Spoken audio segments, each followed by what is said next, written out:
Bom dia, amados irmãos, graça e paz da parte do nosso Senhor Jesus Cristo sobre as nossas vidas. Que alegria poder compartilhar a palavra do Senhor com os irmãos hoje. Gostariam de convidá-los a abrir as suas Bíblias no Evangelho de Jesus Cristo segundo Mateus. Leremos o capítulo 2, versos 1 a 12.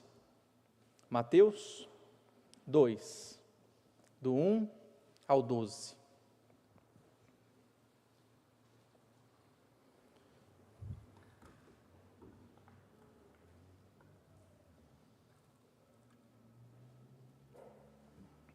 O texto diz assim: Tendo Jesus nascido em Belém da Judeia, em dias do rei Herodes, eis que vieram uns magos do Oriente a Jerusalém e perguntavam: Onde está o recém-nascido rei dos judeus? Porque vimos a sua estrela no Oriente e viemos para adorá-lo. Tendo ouvido isso, alarmou-se o rei Herodes e com ele toda a Jerusalém. Então, convocando todos os principais sacerdotes e escribas do povo, indagava deles onde o Cristo deveria nascer.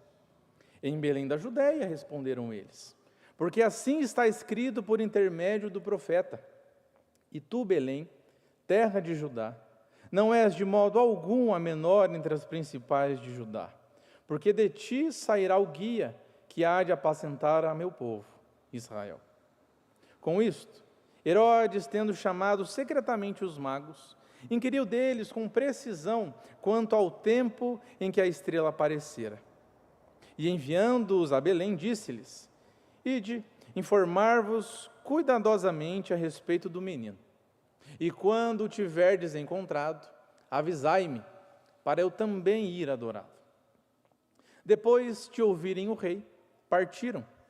E eis que a estrela que viram no oriente os precedia, até que chegando, parou sobre onde estava o menino. E vendo eles a estrela, alegraram-se com grande e intenso júbilo. Entrando na casa, viram o menino com Maria, sua mãe. Prostrando-se, o adoraram. E abrindo os seus tesouros, entregaram-lhe suas ofertas, ouro, incenso e mirra. Sendo por divina advertência prevenidos em sonho para não voltarem à presença de Herodes, regressaram por outro caminho à sua terra. Vamos orar mais uma vez. Senhor nosso Deus e nosso Pai, essa é a Tua palavra que nós acabamos de ler. Pedimos, Pai, que através dela o Senhor fale conosco, que o Senhor nos instrua, que o Senhor nos console, que o Senhor nos exorte. Usa a minha vida, Pai, e me ilumina pelo Espírito Santo, assim como ilumina os meus irmãos pelo seu Santo Espírito. Em nome de Jesus. Amém. Meus irmãos, o Natal é, sem dúvida, a história mais linda e mais surpreendente já contada. O Natal é a história do Deus eterno que escolheu entrar no tempo. O Natal é a história do Criador que se fez criatura. É a história do Rei dos Reis que nasceu em uma simples manjedoura. Naquela noite, em Belém da Judeia, a cidade estava cheia por causa do recenseamento, as hospedarias estavam lotadas e uma jovem grávida estava prestes a dar à luz. Parecia um dia comum para Belém da Judeia em meio ao recenseamento. Mas, enquanto o mundo dormia, um milagre divino estava em curso. O Filho de Deus estava nascendo. Deus poderia ter escolhido o mais belo palácio ou então um grande exército para anunciar esse nascimento, mas não. Deus preferiu falar a simples pastores que estavam no campo, através de anjos, e guiar sábios do Oriente com uma estrela. Meus irmãos, o nascimento de Jesus revelou o que há mais de profundo nos corações humanos. Alguns o adoraram, como os magos, que viajaram quilômetros para encontrá-lo. Outros o rejeitaram, como Herodes, que viu em Jesus uma ameaça ao seu trono. E outros ainda foram indiferentes, como os líderes religiosos que, mesmo conhecendo as Escrituras, não se importaram em ir até onde Jesus estava. Mas veja que essas reações vividas há mais de 2000 anos atrás continuam ressoando no meu e no seu coração. Diante de Jesus, as pessoas continuam respondendo de três maneiras. Ou então elas rejeitam a Jesus como fez Herodes, ou então elas são indiferentes a Jesus como os líderes religiosos, ou então como os magos, elas o adoram. E nessa manhã eu te pergunto, qual tem sido a sua postura diante de Jesus? Ao estudarmos essa passagem do Evangelho de Mateus, veremos essas 3 reações e seremos desafiados a refletir profundamente como nós temos respondido ao Rei que nasceu para salvar o mundo. E a primeira reação dessas, meus irmãos, é a de rejeitar a Jesus. Rejeitar a Jesus. Vejam comigo o verso 3 e também o verso 16.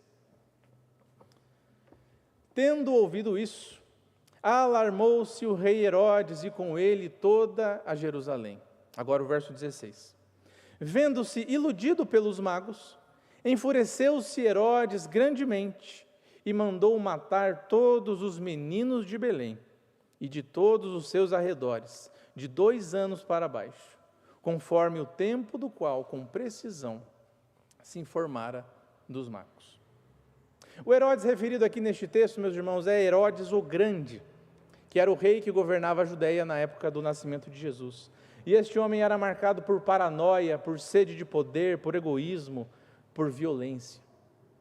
Esse Herodes aqui foi coroado em 40 a.C., casou-se 9 vezes, e em sua busca doentia por manter o seu trono, ele ordenou o assassinato de 49 aristocratas.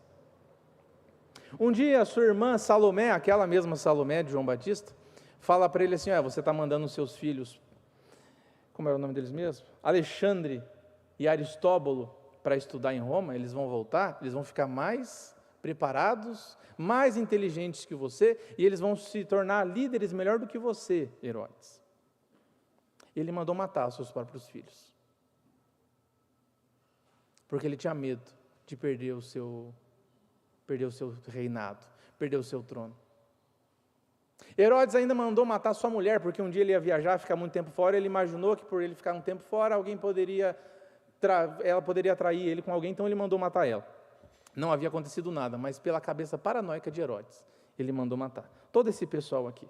E ao olharmos para quem era esse facínora, entendemos por que Jerusalém inteira ficou alarmada também.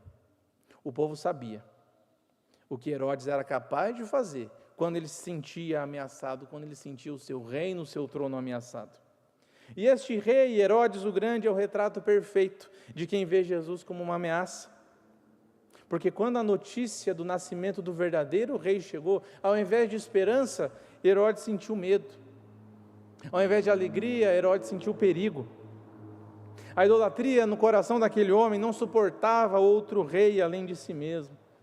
E isso, meus irmãos, revela algo para nós. O reinado de Cristo sempre confronta os reinos pessoais que nós construímos. Jesus confronta o orgulho, desnudando a realidade de que nós, meus irmãos, não somos autossuficientes. Jesus confronta o pecado, chamando-nos ao arrependimento e à santidade. Jesus confronta esse desejo de controle que nós temos em nossas vidas, exigindo entrega, exigindo submissão ao seu senhorio. Mas preste atenção nisso, porque qualquer pessoa que planeja, que busca usurpar o trono que é devido somente a Jesus Cristo, caminha inevitavelmente para a destruição, para a morte. Sabe qual que foi o fim de Herodes? Ele morreu em 4 a.C., sofrendo fisicamente e mentalmente. Flávio Josefo, o maior historiador da época, documentou que a doença que Herodes tinha quando morreu causava febre intensa, causava gangrena lá nas partes genitais, dores intensas abdominais, convulsões, problemas respiratórios e paranoia. Esse foi o fim de Herodes. E o fim de Herodes, meus irmãos, é um alerta solene para mim e para você, porque todo aquele que rejeita e persegue o verdadeiro rei terá um fim trágico, marcado pela morte e pelo juízo eterno. Isso merece a nossa atenção, porque será que em nossos corações nós não temos rejeitado a Jesus, como fez Herodes? Talvez é verdade, não com a mesma violência, talvez não com a mesma raiva, mas com a mesma resistência. Pense nisso, meus irmãos, porque toda vez que nós preferimos o pecado à santidade, toda vez que nós preferimos o orgulho à humildade, toda vez que nós preferimos a autossuficiência à dependência de Cristo, nós agimos como Herodes. Herodes até tentou desesperadamente se manter no trono, mas vocês viram bem como foi o fim da sua vida. Agostinho, no seu livro Confissões, disse a seguinte frase: Tu nos fizestes para ti, e inquieto está o nosso coração, enquanto não repousa em ti. Queridos, quando nós estamos fora de Cristo, nós só encontraremos inquietação, nós só encontraremos morte. Mas quando estamos em Cristo, encontraremos a verdadeira paz e vida eterna. Herodes morreu tentando eliminar esse Cristo, mas Jesus está vivo, meus irmãos. Herodes morreu, mas Jesus vive. E ele estende a sua mão em graça. A questão é, você vai rejeitar esse Jesus ou você vai se render a esse Jesus? Se por um lado, Herodes reagiu a Cristo com ódio e com violência, os principais sacerdotes e escribas reagiram de um modo que, ainda que sutil, é até mesmo mais perigoso. Porque a maneira que os principais sacerdotes e escribas reagiram a Jesus tem um verniz religioso, que nos levam à segunda reação a Jesus, que é ser indiferente a Jesus. Ser indiferente a Jesus. Veja comigo os versos 4, 5 e 6.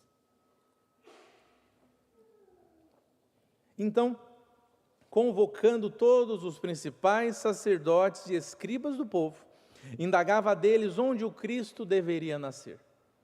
Em Belém da Judéia, responderam eles, porque assim está escrito por intermédio do profeta: E tu, Belém, terra de Judá, não és de modo algum a menor entre as principais de Judá, porque de ti sairá o guia que há de apacentar o meu povo, Israel.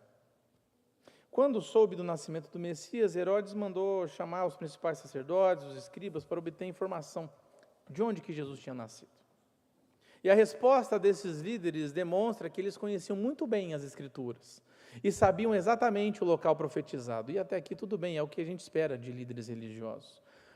Mas você já percebeu ao ler esse texto aqui, que mesmo sabendo onde Jesus ia nascer, os líderes se demonstraram indiferentes a esse maior acontecimento da história? Eles sabiam onde o Messias estava, mas não se deram ao trabalho de viajar 8 quilômetros, porque essa era a distância de Jerusalém para Belém, 8 quilômetros. Eles sabiam onde estava, mas não se deram ao trabalho de ir até lá. Enquanto os magos vinham de terras distantes buscando adorar o rei, os líderes religiosos que conheciam a verdade, tinham alcance da verdade em suas mãos, não moveram sequer um dedo. E essa cena, meus irmãos, não serve apenas para a gente criticar os líderes religiosos daquela época, mas serve de alerta para nós, porque é possível sim, nós termos conhecimento sobre Jesus, mas mesmo assim estarmos distantes dele. Ou seja, nós podemos estar na igreja, nós podemos trabalhar em algum ministério, trabalhar em alguma sociedade interna, podemos conhecer a doutrina da igreja, conhecer a sã doutrina até, ter todas as informações sobre Jesus, participar da escola dominical, vir em todos os cultos, reunião de oração, mas ainda assim, ter um coração frio, ter um coração distante do Senhor. Quantos não têm vivido um cristianismo de ativismo, onde tudo é feito mecanicamente, mas o coração não vibra mais pelo Evangelho? E quanto a nós, será que nós não temos muitas vezes reagido como esses líderes? Talvez não repudiamos a Cristo como fez Herodes, mas também não buscamos com fervor, com vontade, com alegria. Será que o nosso coração já não está frio? Será que o nosso coração já não está acostumado com o Evangelho? Cuidado, meus irmãos, porque conhecimento sem devoção, Ortodoxia sem ortopraxia, religião morta. E veja bem porque essa indiferença é perigosa, meus irmãos. Porque o que aconteceu com esses líderes? Que a primeira reação foi de indiferença. Eles se tornaram os piores inimigos de Jesus em seu ministério. A indiferença, meus irmãos, se torna hostilidade. A indiferença se torna hostilidade. Porque, se vocês lembrarem bem, foram sacerdotes e escribas que tramaram a crucificação e a prisão de Jesus Cristo. Veja, em Mateus 15:8, as Escrituras nos alertam o seguinte: este povo honra-me com os lábios, mas o seu coração está longe de mim. Meus irmãos, que nós não sejamos como esses líderes religiosos que, apesar de luz na mente, tinham trevas em seus corações. Que Deus nos livre de uma fé fria, de uma fé formal, de uma fé sem vida, e que o Espírito Santo desperte em nossos corações uma devoção verdadeira, fazendo com que nós nos levantemos, caminhemos e nos prostremos diante do Rei. Não deixe, meu irmão, que a indiferença domine o seu coração, porque Cristo veio para salvar, Cristo veio para transformar, para reinar, e Ele está aqui, e a pergunta é: você vai ignorá-lo ou você vai adorá-lo? Nós vimos a hostilidade de Herodes e a indiferença dos líderes religiosos. Mas agora vamos olhar então para a postura que nos é devida diante do Natal, diante de Jesus Cristo. Adorar a Jesus. Adorar a Jesus. Leiam comigo os versos 10 e 11. E vendo eles a estrela, alegraram-se com grande e intenso júbilo. Entrando na casa, viram o menino com Maria, sua mãe. Prostrando-se, o adoraram, e abrindo seus tesouros, entregaram-lhe suas ofertas: ouro, incenso e mirra. Enquanto Herodes ofereceu hostilidade, os líderes religiosos ofereceram indiferença. Os magos servem então como exemplo de uma correta resposta ao nascimento do Senhor. Esses magos, meus irmãos, não eram reis. E a Bíblia também não diz que eles eram 3. Esses magos eram estudiosos dos astros, provavelmente vindos da Pérsia. Ou seja, eles eram gentios, vieram de longe. Completamente diferente dos líderes judeus. Os magos não tinham as escrituras. Os magos não tinham sinagogas. Os magos não tinham os pais, não tinham os profetas. Mas mesmo assim, Deus em sua graça usou aquilo que os magos conheciam, os astros, para atraí-los a Jesus. Só que, meus irmãos, vocês já perceberam que a estrela ia os guiar até Jesus? Mas para onde que a estrela os levou? Jesus estava em Belém. Para onde a estrela os levou? Jerusalém. Por quê? Por quê que a estrela levou os magos a Jerusalém, ao invés de levar em Belém, já que ele estava lá? Sabe por quê? Porque o conhecimento pleno, o conhecimento verdadeiro, o conhecimento completo de Jesus, meus irmãos, só vem através das Escrituras. Ao chegar em Jerusalém, os líderes citaram a profecia de Miqueias 5:2, e isso, os magos já estavam presentes.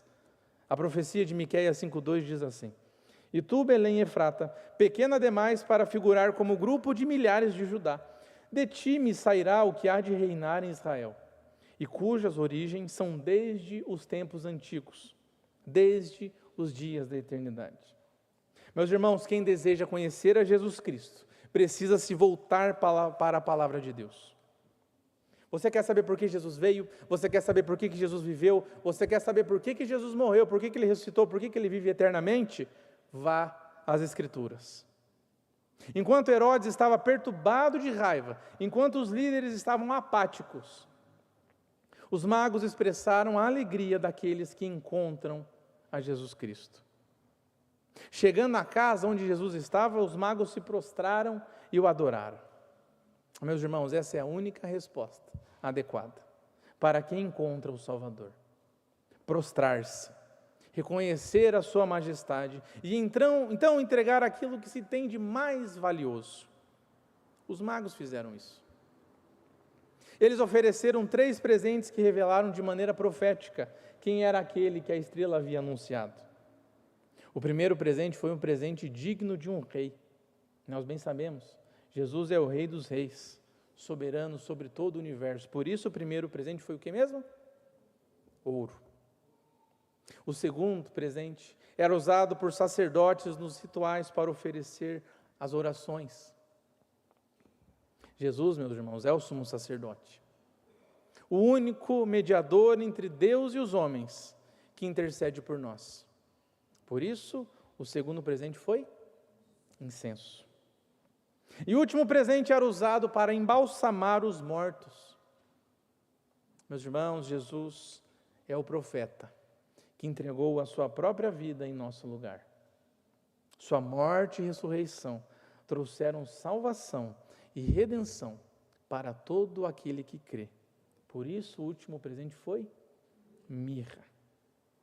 Meus irmãos, os magos reconheceram que aquele na manjedoura não, o menino já era grande, aquele não era apenas um menino comum, mas era o rei prometido.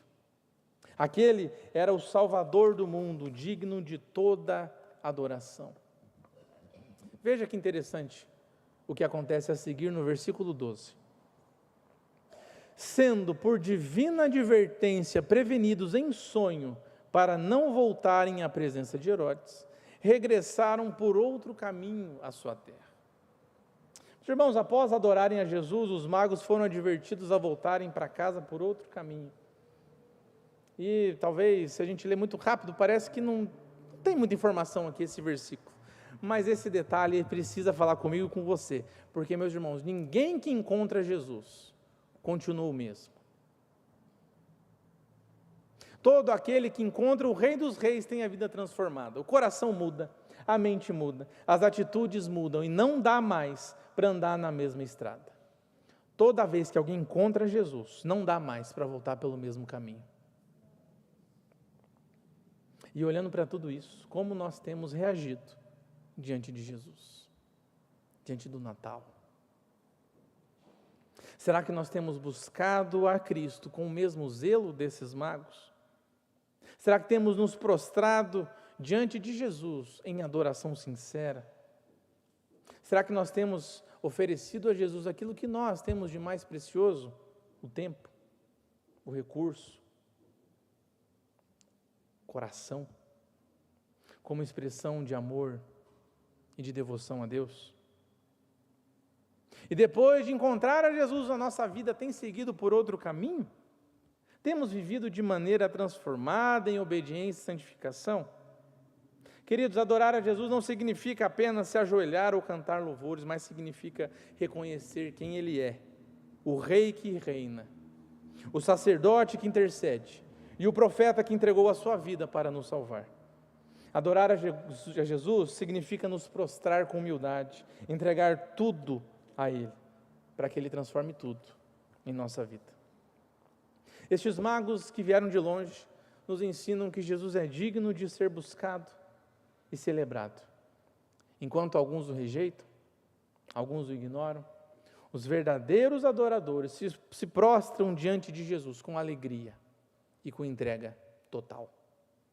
Lembre-se, quem encontra Jesus nunca mais é o mesmo. Que hoje possamos nos prostrar diante dos reis, entregar-lhe o que temos de mais precioso e permitir que Ele nos conduza para novos caminhos, para os seus novos caminhos. Meus irmãos, amados irmãos,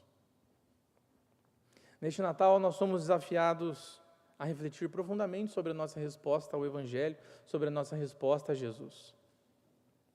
Quando confrontados pelo Evangelho, muitos fazem como Herodes e resistem a Jesus. Porque Cristo não apenas expõe aqueles pecados evidentes, mas Ele também confronta o orgulho e a necessidade de controle que há nos nossos corações. Jesus exige que nós entreguemos a Ele as rédeas do nosso reinado pessoal. E essa resistência pode nos levar a rejeitá-lo, temendo perder o poder, temendo perder o controle, que meu irmão, minha irmã, a gente sabe que a gente nem tem de verdade sobre as nossas vidas. Mas há também o perigo da indiferença. Podemos ser como os escribas, podemos ser como os fariseus, que mesmo conhecendo as Escrituras, esse conhecimento não os levou a adorar a Jesus. Apenas conhecer as Escrituras não nos salva. É a resposta de fé ao Cristo revelado nas Escrituras que salva. Irmãos, ao ouvir essa mensagem, talvez você perceba, reconheça, que por vezes, por conta do seu reinado pessoal que Jesus desbancou, você foi hostil a Jesus. Talvez você chegou aqui de mal com Jesus porque ele fez algo que você não queria que ele tivesse feito. Ou então, você percebeu que, por vezes, houve indiferença no seu coração. Sei onde Jesus está, mas não vou até Ele. Sei quem é Jesus, mas não vou adorá-lo. Talvez você reconheça que, por vezes, veio à igreja só por vir mesmo, mas não com o coração, com vontade mesmo de adorar, com fervor mesmo no coração, para adorar o Rei dos Reis, o Senhor dos Senhores. Mas se eu ficasse nisso, meus irmãos, se eu ficasse só reclamando aqui, falando assim, você é indiferente, você é hostil, isso não seria o Evangelho. Isso não seria uma boa notícia. Porque o Natal, meus irmãos, acima de tudo, é uma boa notícia. A boa notícia daquele que não foi hostil, mas foi doce. A boa notícia daquele que não foi indiferente, mas foi atencioso. Meus irmãos, se você reconheceu que você tem sido hostil, tem sido indiferente a Jesus, clame por Ele. Porque só aquele que não foi hostil, mas doce, pode cuidar da hostilidade em seu coração. Somente aquele que não foi indiferente, mas atencioso, pode cuidar dessa indiferença no seu coração. O Natal, meus irmãos, é a notícia do Deus que se fez homem para viver perfeitamente e morrer no nosso lugar, para nos dar de volta a vida. Sabe aquela brincadeira que nós fazemos quando alguém querido faz aniversário? O aniversário é seu, mas eu que ganhei o presente. No Natal isso é ainda mais verdade, porque Jesus nasceu, mas quem ganhou o maior presente fomos eu e você. Meus irmãos, se há hostilidade ou indiferença no seu coração, hoje é dia de Jesus nascer em sua vida e te dar um coração novo. Que neste Natal, ao encontrar o Rei dos Reis, você seja transformado pelo Evangelho e não mais volte pelo caminho de antes, mas siga um novo caminho de adoração e verdadeira devoção. Que o Rei dos Reis transforme o seu coração e te guie em um novo caminho, cheio de vida e adoração. Meus irmãos, Feliz Natal. Que Deus te abençoe. Amém.